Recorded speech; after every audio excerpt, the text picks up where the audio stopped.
الطيبين الطاهرين المعصومين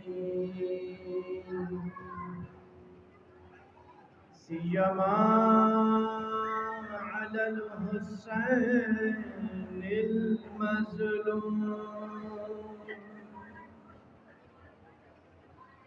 على الحسين المظلوم المقتول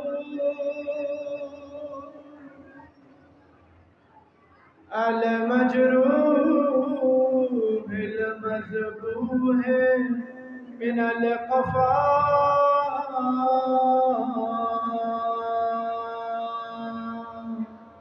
في أرض كربلاء في يوم عاشوراء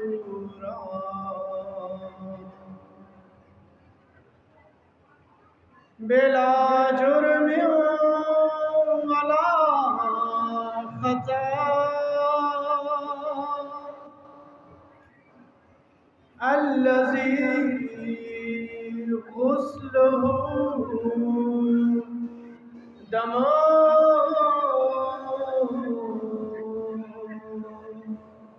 وكفنه تراب في أرض كربلاء يا ليتنا كنا معكم فنفوز فوزا عظيما أما بعد فقد قال الله سبحانه وتعالى في قرآنه المجيد والفرقان الحميد إنا عرضنا الأمانة على السماوات والأرض والجبال فأبين أن يحملناها وأشفقنا منها وحملها الإنسان إنه كان ظلوما جهولا صلوات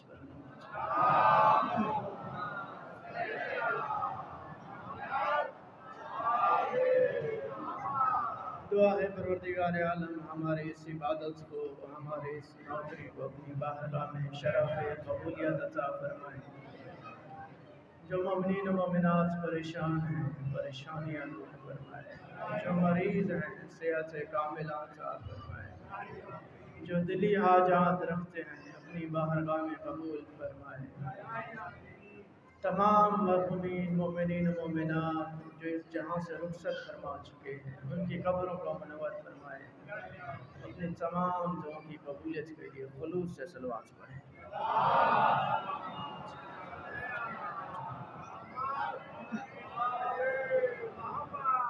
عزیزان گرامی جیسا کہ آپ جانتے ہیں میں نے آپ کے سامنے سورہ احزاب کی آیت نمبر 72 کی تلاوت کا شرف حاصل کیا جس میں اللہ تعالیٰ ارشاد فرما رہا ہے اِنَّا عَرَضْنَا الْأَمَانَةَ عَلَى السَّمَاوَاتِ وَالْأَرْضِ وَالْجِبَالِ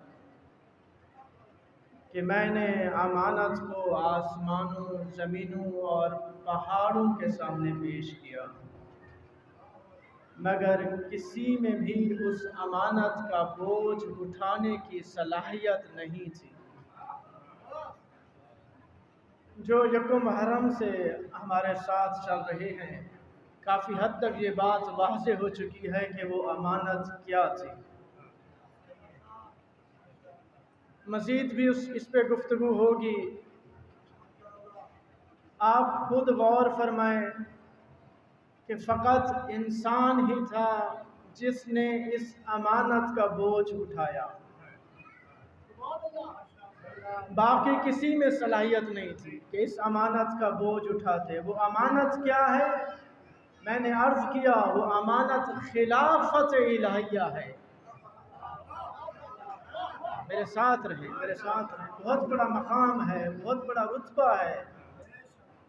جانشینی، کس کی جانشینی؟ پروردگار کی جانشینی. یعنی جس مقام پر میں ہوں، پروردگار چاہتا ہے کہ اس مقام پر کوئی ایسی مخلوق خلق کرے جس کو وہ مقام عطا فرمائے. اگر آپ غور کریں، تاریخ، احادیث، قرآن اس بات کی گواہی دیتا ہے. جب کوئی اس دنیا سے رخصت فرماتا ہے تو آپ ایک مشہور جملہ کہتے ہیں. کیا کہتے ہیں؟ انا للہ و انا الیہ راجعون. اس سے کیا مراد ہے؟ کہ ہم خدا کی طرف سے تھے، الیہ راجعون، دوبارہ خدا کی طرف جا رہے ہیں. اس کا کیا مطلب ہے؟ میں آپ سے پوچھتا ہوں. اس کا مطلب وہی ہے جو کافی دنوں سے بیان کر رہا ہوں کہ ہم خدائی تھے اور خدائی کی طرف واپس جا رہے ہیں. راجعون کا کیا معنی عربی زبان میں؟ راجعون ایک عربی زبان میں لفظ ہے جاء، آنا. توجہ ہے میری طرف؟ آنا اس کو کہتے ہیں جو پہلے نہیں تھا، نایا آیا. مثلا آپ یہاں پر آئے ہیں، یہ جگہ آپ کی نہیں ہے، آپ یہاں پہ نہیں رہتے. لیکن رجوع اس کو کہتے ہیں پلٹنا. یعنی آپ اپنے گھر پلٹیں گے، وہاں سے آئے دوبارہ جائیں گے. تو پروردگار نے کہا تم زمینی نہیں ہو، تم ملاکوتی ہو. عرش سے تھے، دوبارہ عرش کی طرف پلٹو گے. جو سمجھ رہے میرا ساتھ دیں. اسی لیے انا للہ و انا الیہ راجعون، ہم وہاں سے تھے، دوبارہ اسی طرف پلٹیں گے. میں مزید بیان کروں گا. ابھی میں کل کی گفتگو کو دوبارہ ادامے دے دوں. کل کہاں پہ ہماری گفتگو تمام ہو گئی؟ وَعَلَّمَ آدَمَ الْأَسْمَاءَ كُلَّهَا. صرف جناب آدم میں صلاحیت تھی کہ تمام طاقتوں کو برداشت کر سکے. علامہ کا کیا معنی ہے؟ عربی زبان ہے، اس کو سمجھنا چاہیے. علامہ عطا کیا پروردگار نے جناب آدم کو الاسماء. میں نے بتایا اسم سے کیا مراد ہے، یعنی تمام کمالات عطا کیے، تمام طاقتیں عطا کی. میرے ساتھ رہیے گا کہ فقط جناب آدم میں صلاحیت تھی کہ تمام کمالات کو اپنے اندر سمو لے. فرشتوں میں یہ صلاحیت نہیں تھی. تو میرے مولا نے جہاں پہ خطبہ پڑھا کوفہ میں اور آواز دی انا آدم الاول. میرے ساتھ رہیے گا. آدم اول میں علی ابن ابی طالب ہوں. انا نوح الاول، نوح اول میں علی ابن ابی طالب ہوں. انا ابراہیم ہینا القیا فی النار، میں وہ ابراہیم ہوں جب اسے آگ کی طرف پھینکا گیا.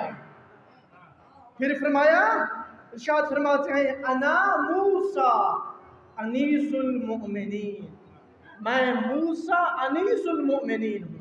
اس سے کیا مراد ہے؟ میرے ساتھ رہیں گے. فضیلتوں کا باب شروع کرنے لگا ہوں.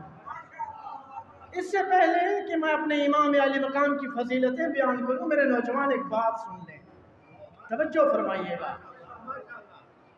دیکھیں میں جو گفتگو کر رہا ہوں، آپ یکم محرم سے سماعت فرما رہے ہیں. آپ میرے عقیدے سے واقف، میں آپ کے عقیدے سے واقف. اور جب کبھی فضیلتیں بیان کرتا ہوں پہلے مقدمہ بناتا ہوں. کچھ ایک دن پہلے بات کی، کچھ اس سے پہلے باتیں کی.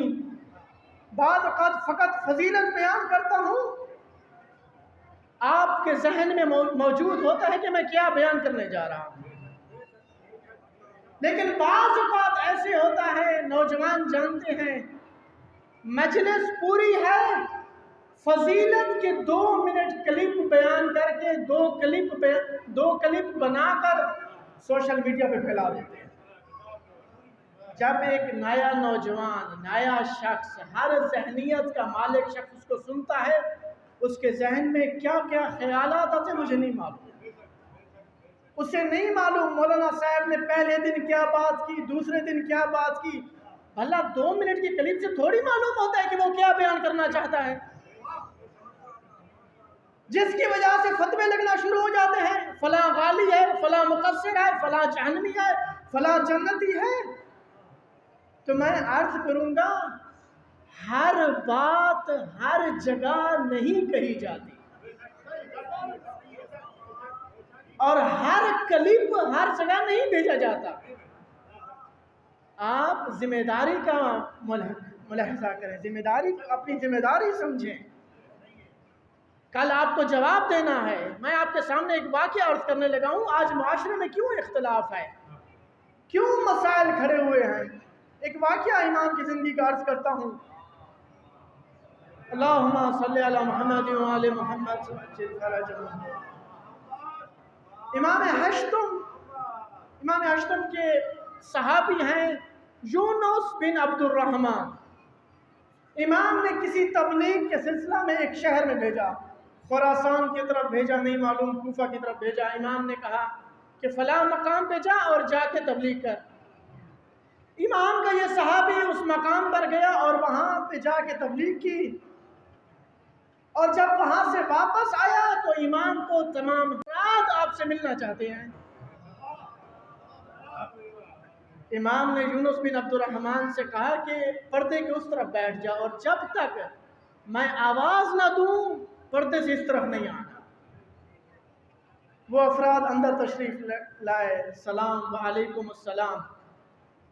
مولا غضب ہو گیا، الحفیظ الامان، مولا ہم مشرک بن گئے۔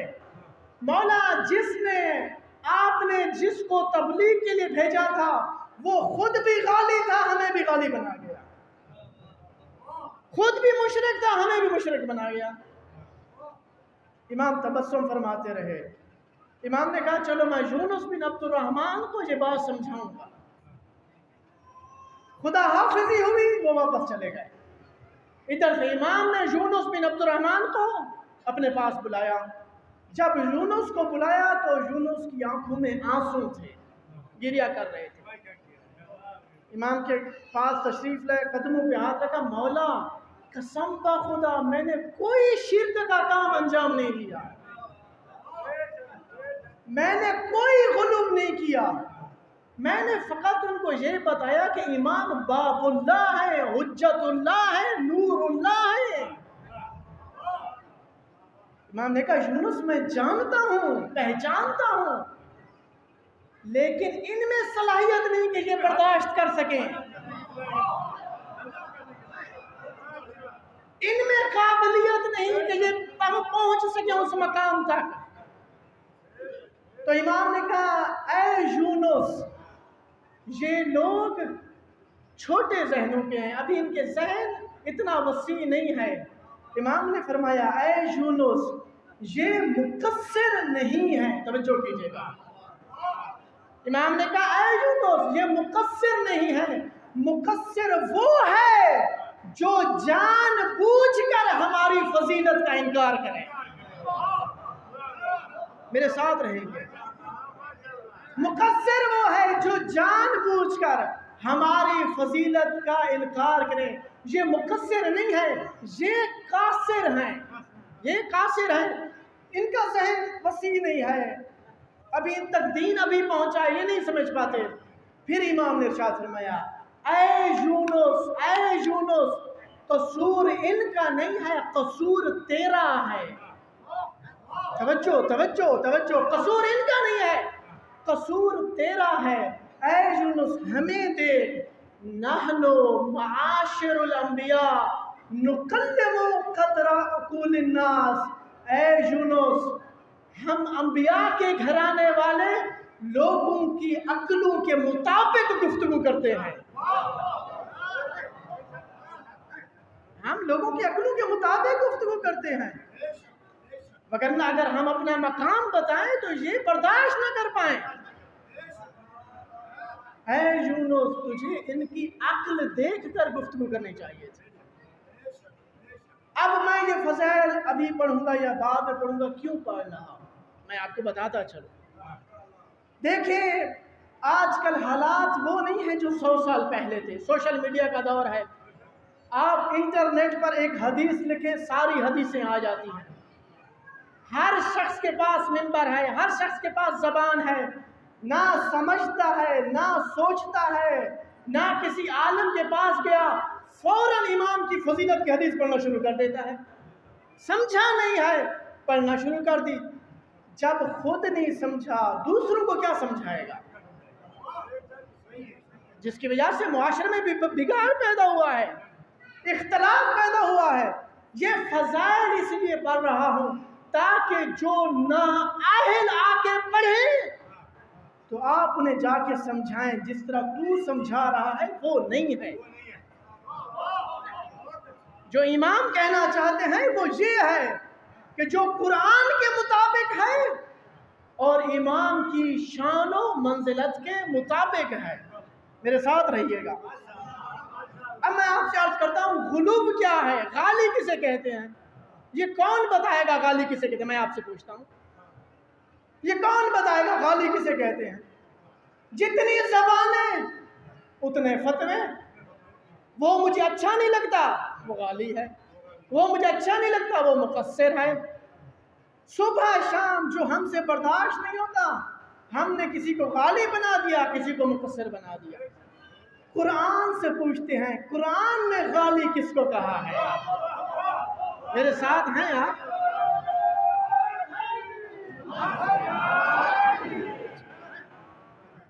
قرآن سے پوچھتے ہیں، اور الحمدللہ ہمارا مذہب وہ ہے جو عقل و شعور و غور و فکر کی تلقین کرتا ہے۔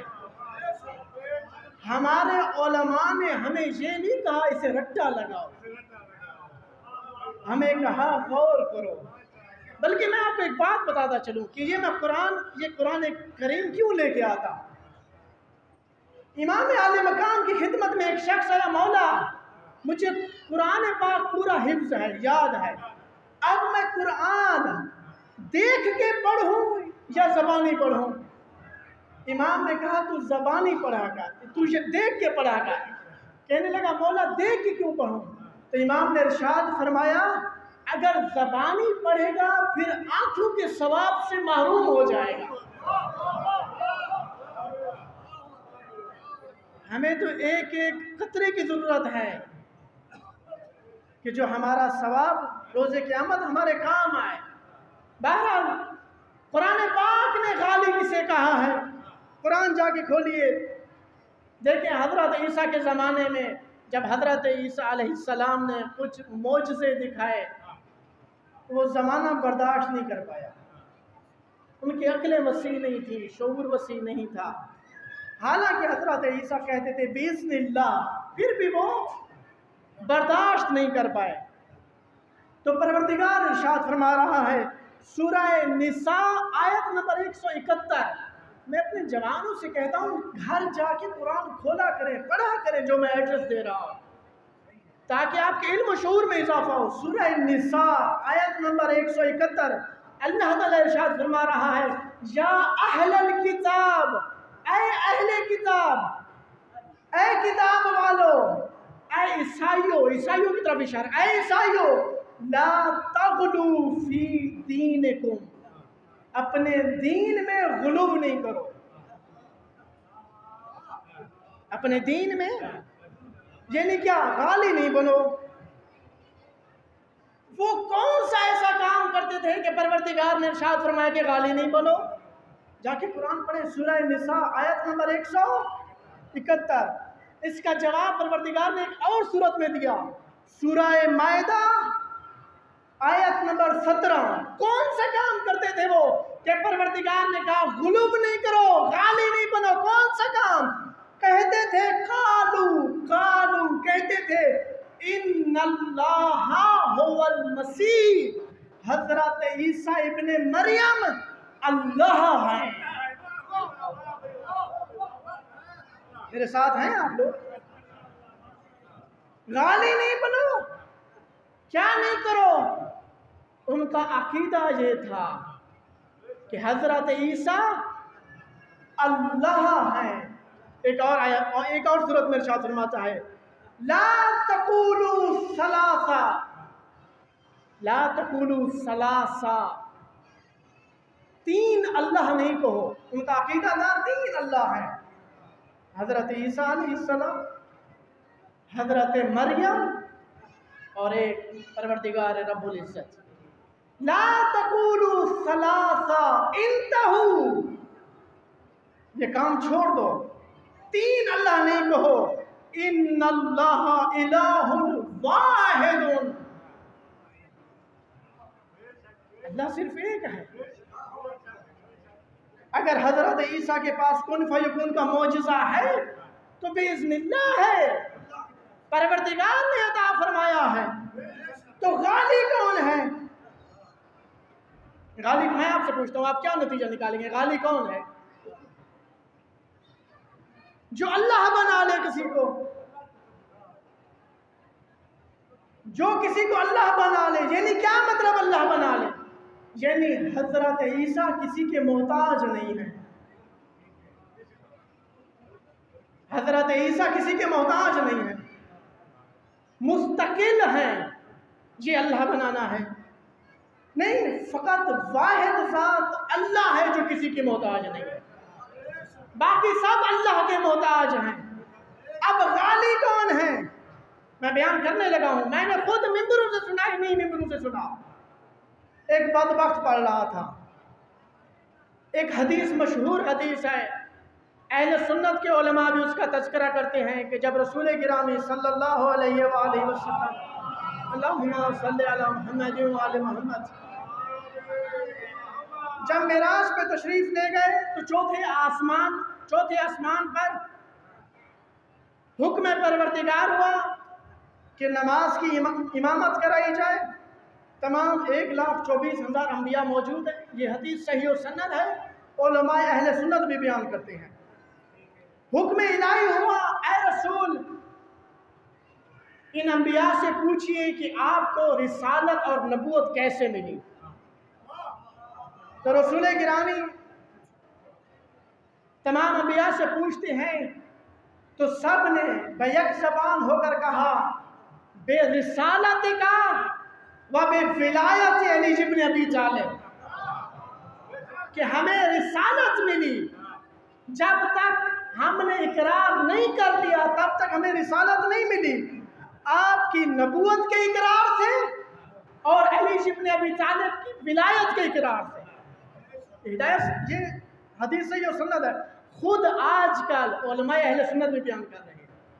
اب اس بدبخت نے اپنے طور پر ایک اور حدیث گاڑ لی کہ رسول گرامی معراج پر تشریف لے گئے اور اللہ تعالیٰ کا حکم ہوا، جھوٹی حدیث بیان کر رہا ہے، توجہ کیجئے گا، جھوٹی حدیث، اللہ تعالیٰ کا حکم ہوا اے رسول اب ان تمام انبیاء سے مولا علی علیہ السلام کے لیے بیعت لیجئے۔ تو سب انبیاء نے مولا علی کے ہاتھ پر بیعت کی۔ آخر میں حکم ہوا اے رسول معاذ اللہ آپ بھی بیعت کیجئے۔ تو رسول، یہ اس کی جھوٹی حدیث ہے، تو رسول پریشان ہو گئے کہ میں علی کے ہاتھ پر بیعت کروں۔ تو وہ بدبخت کہتا ہے اللہ نے کہا اے رسول بیعت کر لے، میں نے بھی رات کے اندھیرے میں کر لی ہے۔ استغفر اللہ ربی واتوب الیہ، یہ میں نے خود اپنی آنکھوں سے دیکھا ہے، کلپ موجود ہے، شاید لاہور کا ہے، جناح کیپ پہنی ہوئی ہے اور سارا مجمع اٹھ کھڑا ہوا اس کی داد دینے کے۔ یہ غلو ہے، پروردگار کسی کا محتاج نہیں ہے۔ اور مولا علی کی ذات فرمایا انا عبد من عبید محمد، مقام رسالت سمجھیے، مقام ولایت سمجھیے، توحید کا مقام سمجھیے۔ اور اسی توسع کی بات ہے، میں اب زیادہ کھولوں گا نہیں اس بات کو، یہ غلو ہے، غلو اسی توسع کی بات ہے۔ کسی نے عرض کیا اب میں زیادہ بیان نہیں کرنا چاہتا، میں کیا کروں؟ فضائل بیان نہ کرے پھر بھی مشکل ہے، بیان کر بھی لیں پھر بھی مشکل ہے، کچھ میں اہلیت نہیں ہے۔ وہ بدبخت کہتا ہے یا کہتی ہے جو بھی ہے کہ مولا امام حسین کا جو مرتجز تھا اس کی عظمت اتنی ہے کہ معاذ اللہ حضرت عیسیٰ کی طرح بغیر باپ کے پیدا ہوا، یعنی معاذ اللہ حضرت عیسیٰ سے ملا دی، معاذ اللہ معاذ اللہ، اور فخر کر رہا ہے کہ میں آپ کو ایسی ولایت دے رہا ہوں کہ کسی نے نہیں دی۔ میں اسی لیے میں نے پہلے بھی عرض کی تھی فضائل پڑھوں گا لیکن بتاؤں گا کہ میں کیوں پڑھ رہا ہوں، اور فضائل پڑھتا ہوں حقیقت فضائل کیا ہے۔ اگر کوئی نااہل پڑھے تو آپ کو یہ علم ہو جائے کہ وہ صحیح بیان نہیں کر رہا۔ اب میں یہ کیوں بیان کر رہا ہوں؟ اسی لیے بیان کر رہا ہوں کہ میں اس منبر حسینی پر ایسے لوگوں سے برات کا اظہار کرتا ہوں کہ جو شرک پھیلاتے ہیں، جو غلو کرتے ہیں، جو معاذ اللہ پروردگار کو بھی اہل بیت کا محتاج کر دیتے ہیں۔ میں کیوں برات کا اظہار کر رہا ہوں؟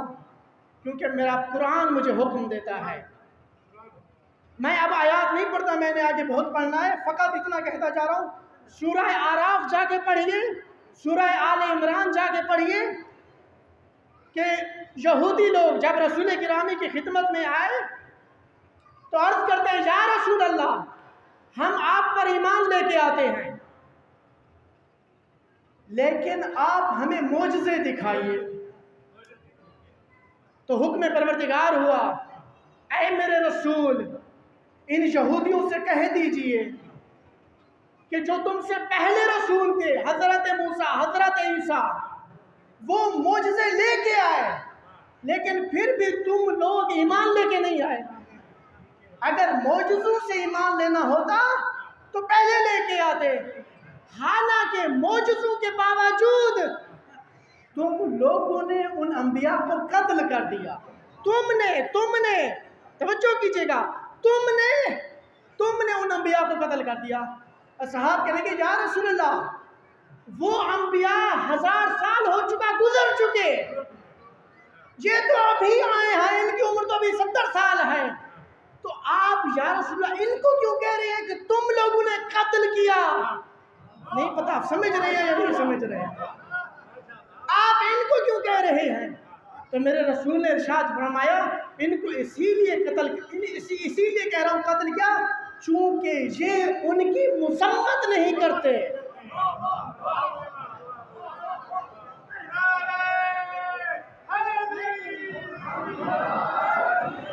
چونکہ یہ ان سے برات کا، دوری کا اظہار نہیں کرتے۔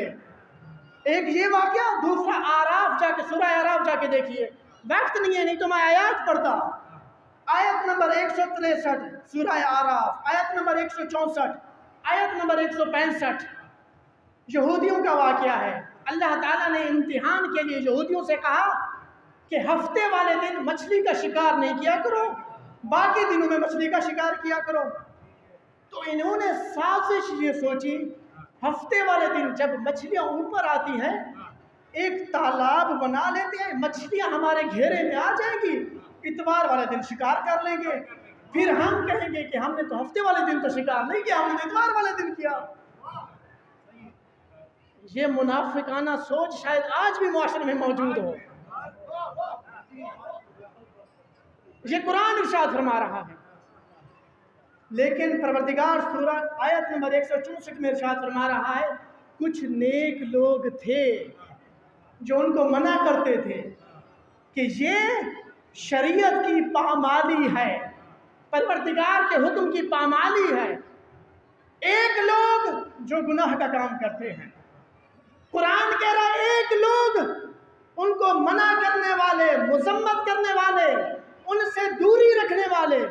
قرآن ارشاد فرما رہا ہے تیسرا بھی گروہ تھا جو نہ گناہ کرنے والوں میں تھا اور نہ نیکوکاروں میں تھا۔ یعنی نہ ان کے ساتھ گناہ کا کام انجام دیتے، نہ نیکوکاروں کے ساتھ مل کے ان کو منع کرتے۔ تو جب پروردگار کا عذاب آیا ان پر، اللہ ارشاد فرما رہا ہے کہ صرف وہ لوگ بچے جو نہیں عن المنکر کرتے تھے، صرف وہ بچے جو نیوٹرل تھے، نیوٹرل، جو ان کی مذمت نہیں کرتے تھے، تو ان کو بھی عذاب نے گھیر لیا کیونکہ وہ ان کے فعل سے راضی تھے۔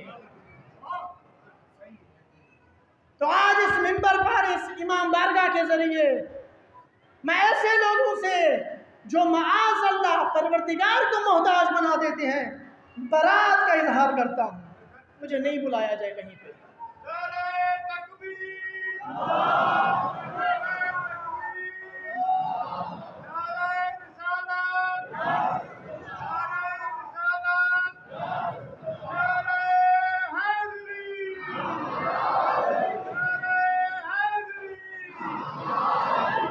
پیغام لے کے جائیں، یہاں سے پیغام لے کے جائیں۔ لیکن اگر ایسے معاشرے میں افراد موجود ہوں جو معاذ اللہ علی کو اللہ کہتے ہیں، غلوب کیا ہے؟ علی کو اللہ کہنا۔ اور جہاں تک میں جانتا ہوں ہمارے توسے میں کوئی ایسا نہیں ہے، کم از کم ہمارے توسا شہر میں کوئی ایسا نہیں ہے، لیکن لڑنا نہیں ہے۔ حضرت موسیٰ علیہ السلام جب فرعون ملعون کے دربار میں جانے لگے تو پروردگار نے ارشاد فرمایا، فرعون کون تھا جو ربوبیت کا اعلان کرتا تھا؟ پروردگار نے ارشاد فرمایا، قولا لہ قولا لینا، اس سے نرمی سے بات کرنا، محبت سے بات کرنا، الفت سے بات کرنا۔ میں اپنے نوجوانوں سے عرض کروں گا، اگر معاشرے میں ایسے افراد ہوں، پیغام ہدایت یہ ہے محبت سے گفتگو کریں، جھگڑنا نہیں ہے، لڑنا نہیں ہے۔ اگر کوئی نہیں سمجھتا اسے سلام کر کے واپس آ جائے۔ بہرحال میں زیادہ اس گفتگو کو طول نہیں دیتا۔ تو فرمایا، انا آدم الاول، آدم اول میں ہوں، نوح اول میں ہوں، ابراہیم وہ ابراہیم، ہر ابراہیم نہیں، وہ ابراہیم جو اس وقت آگ میں ڈالا جا رہا تھا، وہ ابراہیم میں ہوں۔ انا موسیٰ انیس المؤمنین، میں موسیٰ ہوں انیس المؤمنین۔ تب انا آدم الاول، آدم اول میں ہوں۔ تو آدم کون تھا؟ پروردگار ارشاد فرماتے ہیں قرآن پاک میں، علم آدم الاسماء کلہا، میں نے آدم کو اپنے تمام کمالات عطا کر دیے۔ توجہ کیجئے گا، میں نے آدم کو اپنے تمام کمالات عطا کر دیے۔ فرمایا، انا آدم الاول، اس آدم خاکی کو تمام کمالات دینے سے پہلے پروردگار نے عرش پر مجھے عطا کیے۔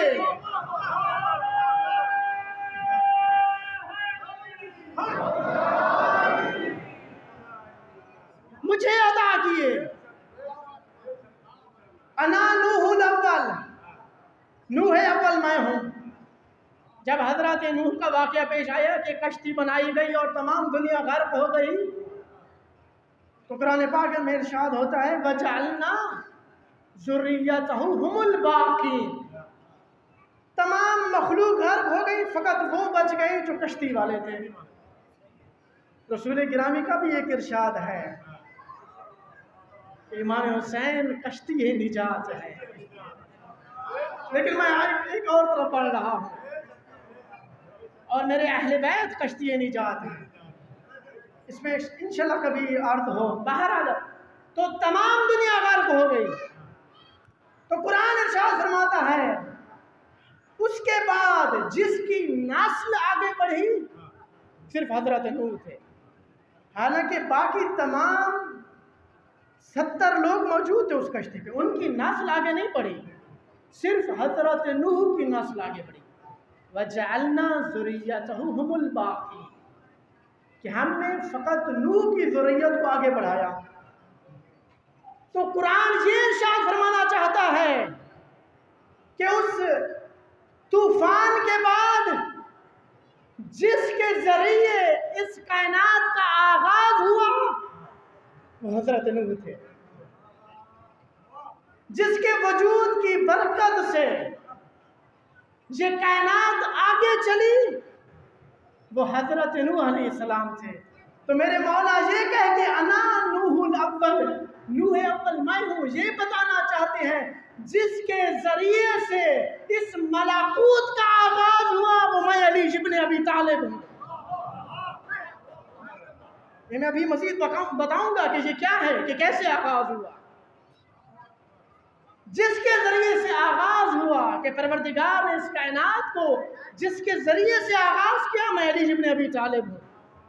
اور پھر فرمایا انا ابراہیم، میں وہ ابراہیم ہوں ہینا القیا فی النار، کہ جب وہ آگ میں ڈالا جا رہا تھا۔ کیونکہ جب حضرت ابراہیم آگ میں ڈالے جا رہے تھے اس وقت اپنے یقین کی بلندیوں پر تھے، توحید کی بلندیوں پر تھے، یقین کی بلندیوں پر تھے، صرف اس وقت یقین کی بلندیوں پر تھے، کیونکہ پہلے نبی تھے، پھر رسول بنے، پھر امام بنے، تو یہ عہدے ملتے رہے یقین کے ساتھ ساتھ۔ تو ایک وقت آیا کہ یقین کی انتہا پر تھے، تو میں علی ابن ابی طالب ابراہیم ہوں۔ صرف ایک خاص وقت نہیں بلکہ میری تمام زندگی یقین کی بلندیوں پر ہے۔ جو سمجھ رہے وہ میرا ساتھ دیں، جو سمجھ رہے وہ میرا ساتھ دیں۔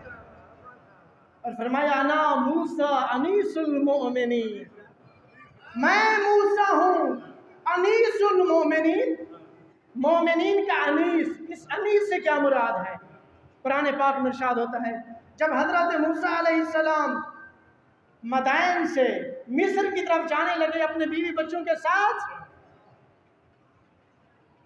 تو ان کی زوجہ کے شکم میں بچہ تھا، سردیوں کی راتیں تھیں، رات کا وقت ہوا، ولادت کا وقت قریب ہوا، تو حضرت موسیٰ علیہ السلام کو آگ کی ضرورت پڑی، آتش کی ضرورت پڑی۔ تو جب دور سے آگ کو دیکھا فرمایا آنست نارن، میں آگ کی طرف لپک رہا ہوں، انس پیدا کر رہا ہوں، یعنی اس کی تلاش میں جا رہا ہوں، اس کی طرف بڑھ رہا ہوں۔ تو اب سمجھیے گا انیس المؤمنین یعنی مومنین کی طرف لپکنے والا، مومنین کی طرف جانے والا، مومنین کا ہمدم، مونس۔ ایک واقعہ بیان کروں گا پھر آپ کو سمجھ آئے گی۔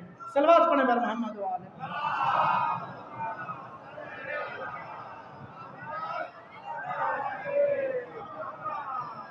حدیث معراج ہے، میرے مولا علیہ السلام سلمان کے سامنے موجود ہے اور اپنا مقام، اپنی منزلت، اپنی فضیلت بیان کر رہے ہیں، بیان کرتے گئے۔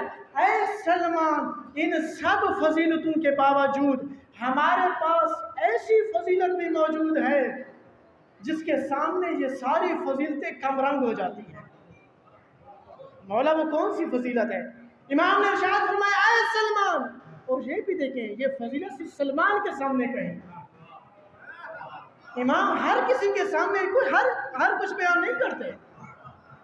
اے سلمان، اس پروردگار نے ہم اہل بیت کو ایسا اسم اعظم عطا کیا کہ ہم ہر لمحہ، ہر وقت کائنات کے ہر کونے میں موجود ہیں۔ میرے ساتھ رہیں، میرے ساتھ رہیں۔ ہر جگہ، ہر لمحہ، بیک وقت ہر جگہ موجود ہیں۔ عرش الہی پہ بھی ہیں، 13,000 عالم ہیں، ہم ہر عالم میں ہر وقت موجود ہیں۔ اے سلمان،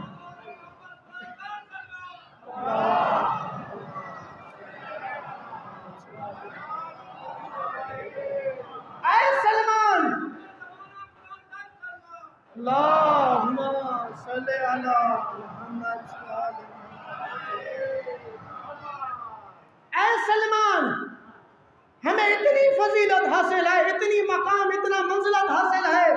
کہ جبرائیل جو فرشتوں کا سردار ہے اس میں بھی ہمارے ساتھ طاقت پرواز نہیں ہے. میرے ساتھ رہیں، میرے ساتھ رہیں. اس میں بھی طاقت پرواز نہیں، وہ بھی رک جاتا ہے. اے سلمان، ہماری اتنی منزلت، اتنا مقام کہ ہمارے مقام کو سوائے نبی مرسل اور ملک مقرب کوئی برداشت نہیں کر سکتا. ان تمام فضیلتوں کے باوجود جو میں کہنا چاہتا تھا، اے سلمان، ان تمام فضیلتوں کے باوجود ہم اہل بیت انسانیت کے لباس میں آئے. اب سنیے گا کیوں آئے. ان تمام فضیلتوں کے باوجود ہم انسانیت کے لباس میں آئے کہ جبرائیل کو طاقت پرواز نہیں. ان تمام فضیلتوں کے باوجود اے سلمان، ہم تیرے ساتھ بازاروں میں چلتے ہیں. میرے ساتھ رہیں، میرے ساتھ رہیں. ان تمام فضیلتوں کے باوجود اے سلمان، ہم تیرے ساتھ بازاروں میں چلتے ہیں. اے سلمان، تیرے ساتھ خاک پر بیٹھتے ہیں. کیوں؟ تاکہ تجھے اور تجھ جیسوں کو اس مقام پر لے جائیں جس مقام پہ ہم موجود ہیں.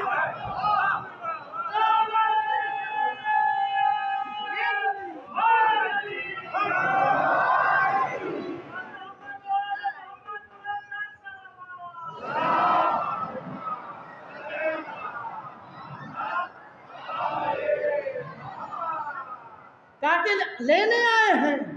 یہ ہمارا فضل ہے، ہمارا کرم ہے. اسی لیے فرمایا مونس المومنین. آپ سمجھ آیا حدیث؟ انا موسیٰ لبکا آگ کی طرف اور میں لبکا اپنے مومنین کی طرف، اپنے چاہنے والوں کی طرف، تاکہ انہیں اپنے ساتھ اس مقام پہ لے جاؤں جس منزلت پہ، جس مقام پر، جس فضیلت پہ میں علی ابن ابی طالب موجود ہوں. تو سلمان سمجھ گئے کہ یہ مقام کیسے ملے گا. سلمان سمجھ گئے کہ یہ مقام کون سا ہے. اسی لیے توجہ میری طرف، توجہ میری طرف، کہ یہ میں فضیلتیں کیوں بیان کرتا ہوں. توجہ میری طرف. سلمان سمجھ گئے کہ یہ مقام کون سا ہے اور کیسے ملے گا. اسی لیے جب رات آتی تو چاند ستاروں کی طرف نگاہ کر کے کہتے اللیل لیل القیام، آج تو قیام کی رات ہے. جب رات ہوتی آواز دیتے اللیل لیل الرکوع، آج تو رکوع کی رات ہے. جب رات ہوتی تو آواز دیتے اللیل لیل السجود، آج رات تو سجدوں کی رات ہے. اور ساری رات سجدوں میں رہ جاتے. سلمان کیسے بنتے ہیں؟ میں نے اس دن عرض کی تھی، امام نے یہ نہیں کہا الشیعتنا منا اہل البیت کہ ہر شیعہ ہم اہل بیت کے ساتھ ہے. نہیں، یا تو فقط سلمان کے بارے میں کہا یا ابو ذر کے بارے میں کہا. کیوں؟ کیونکہ ان میں صلاحیت تھی. اللیل لیل السجود، ساری رات رکوع کرتے، ساری رات سجدے کرتے. تو کیوں ہے ہمارے امام وَلَكُمْ فِي رَسُولِ اللَّهِ أُسْوَةٌ حَسَنَةٌ، ان کی ذات حیات مبارکہ میں تمہارے لیے اسوہ حسنہ ہے. ان کو دیکھتے جاؤ، عمل کرتے جاؤ، بلندیوں کی طرح پرواز کرتے جاؤ. توجہ میری طرف. تھک تو نہیں گیا؟ میں جانتا ہوں ہم کوتاہی کرتے ہیں، لیکن انسان کو علم تو ہو، انسان اپنے وجود میں شرمسار تو ہو کہ ہم سے کوتاہی ہو رہی ہے. کیا پتہ وہ لطف کر دیں، کرم کر دیں. لطف تو وہاں سے آنا ہے نا. ہم خواہ گئے، ہم نے کوئی تھوڑی کچھ کرنا ہے. کم از کم علم تو ہو. کیا پتہ وہ لطف کر دیں، ہمیں سلمان بنا دیں. ہمیں بھی ایسی توفیق دے دیں کہ ہم کہہ دیں اللیل السجود، آج کی رات سجدوں کی رات ہے، اسوہ حسنہ بنا کے بھیجا، میرے ساتھ رہیں گے۔ تھک گئے ہیں مجھے لگ رہا ہے۔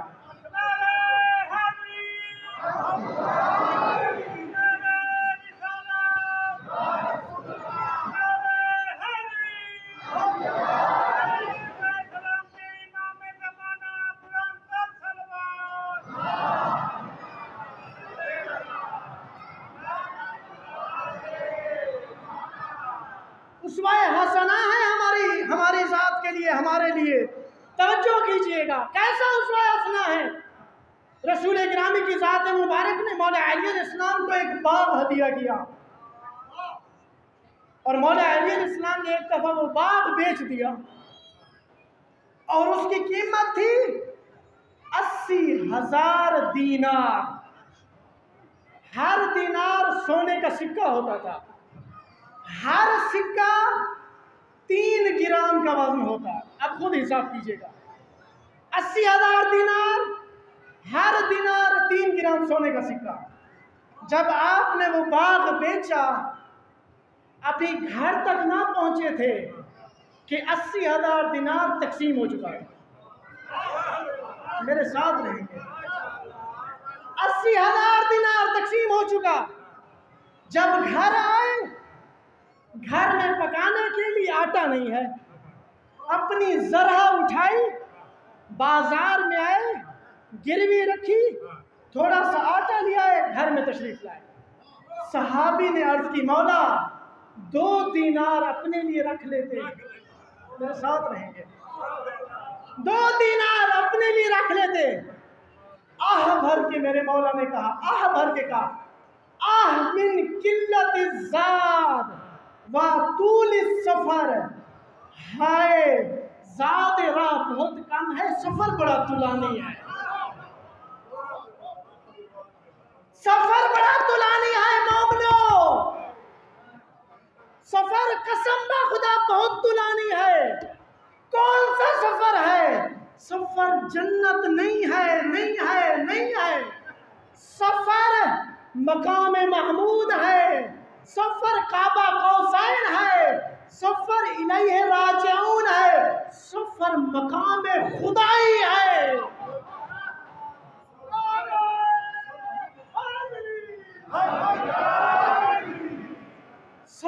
سفر اہل بیت کی نورانی محفل ہے۔ کون سی محفل؟ سقاہم ربہم شرابا طہورا۔ میرے ساتھ رہے، میرے ساتھ رہے۔ کون سی محفل کہ جب پروردگار اپنے ہاتھوں سے اپنے مومنین کو شراب طہور پلائے گا۔ اب یہ شراب طہور کیا میں بیان کروں گا، وقت تمام ہو گیا، میں کیا کروں۔ سفر بڑا طولانی ہے، یہ منصب ملا اس سفر طولانی کے لیے۔ علی ابن یقطین بنیے، اگر منصب ملا ہے، اگر عہدہ ملا ہے، علی ابن یقطین بنیے، ان کی زندگی کو پڑھیے۔ منصب پر آئے، غرور نہیں کیا، تکبر نہیں کیا۔ جب منصب پر آئے، جب دولت آئی تو سمیٹی نہیں اپنے لیے، بلکہ ہر سال 300 مومنین کو حج کراتے۔ آج حساب لگا 300 کو 15 لاکھ کے ساتھ میں نے سمیٹ لی۔ اور سفر میرا کون سا ہے؟ کعبہ قوسین۔ وقت تمام ہو گیا، معذرت چاہتا ہوں، آپ کی توجہ بھی ادھر ادھر ہو رہی ہے۔ صلوات پڑھیں محمد۔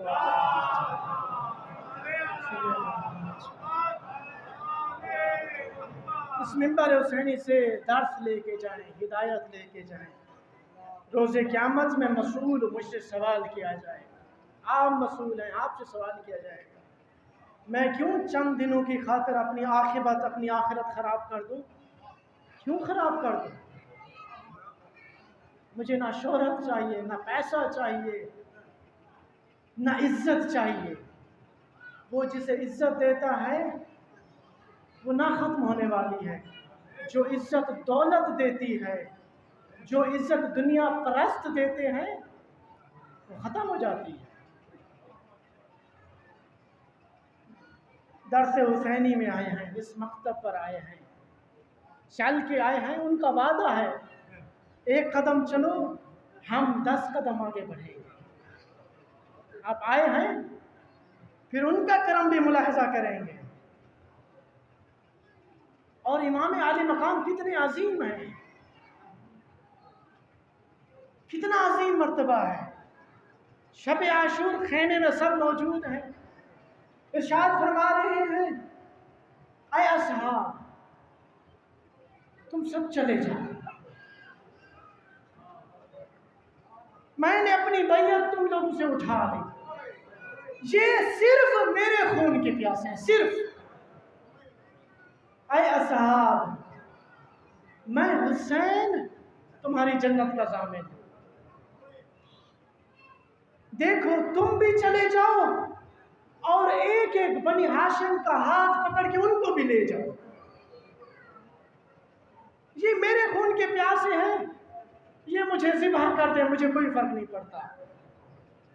یہ گفتگو ہو رہی تھی، اصحاب باوفا کے اٹھ کھڑے ہوئے، کہا مولا یہ کیسے ہو سکتا ہے کہ ہم بے وفائی کر لیں؟ آپ کے جد نانا رسول اللہ کو کیا شکل دکھائیں گے کہ آپ کے نواسے رسول کو ہم نے تنہا چھوڑ دیا؟ زہیر ابن کین کھڑے ہوئے، مولا اگر یہ تو دنیا فانی ہے، اگر فانی نہ بھی ہوتی، اگر یہ ہمیشہ کی دنیا ہوتی پھر بھی ہم آپ پہ اپنی جان قربان کر دیتے۔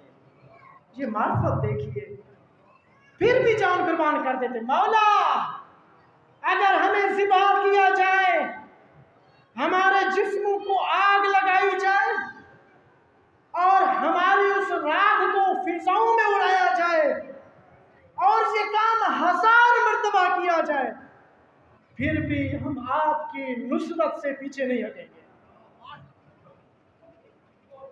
جب امام نے یہ وفا دیکھی تو امام نے کہا پھر سن لو، کل تم سب کو قتل کر دیا جائے گا، کوئی بھی نہیں بچے گا، پھر یہ سن لو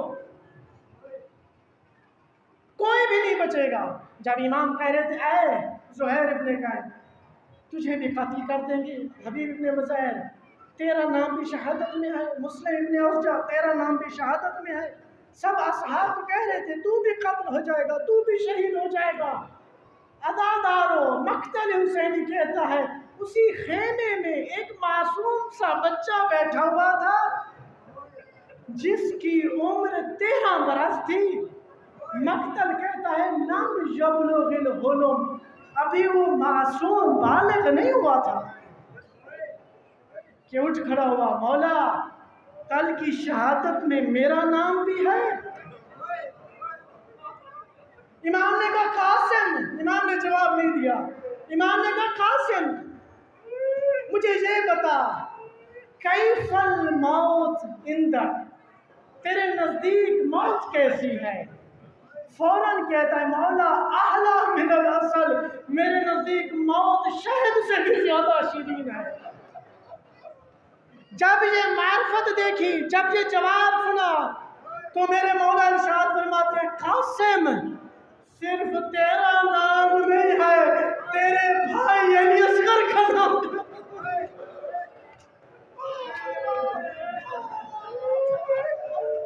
اجرکم اللہ، اجرکم اللہ، سوائے غم شبیر کی کوئی غم نہ دیکھو۔ اے قاسم، اے میرے لال، اے میرے یتیم بھتیجے، صرف تیرا نام نہیں ہے، تیرے بھائی 6 ماہ کے معصوم علی اصغر کا نام بھی ہے۔ ابھی اپنی شہادت کی خبر سن کے خوش نہ ہوئے تھے کہ چہرے پہ اداسی چھا گئی۔ کہتے مولا چچا جان کیا فوج خیموں میں گھس آئے گی؟ آپ جو ارشاد فرما رہے ہیں کہ آپ کے علی اصغر بھی شہید ہو جائیں گے، کیا فوج خیموں میں گھس آئے گی؟ کہتے نہیں میرے لال، میں خود میدان کربلا میں اپنی آغوش میں لے کے جاؤں گا۔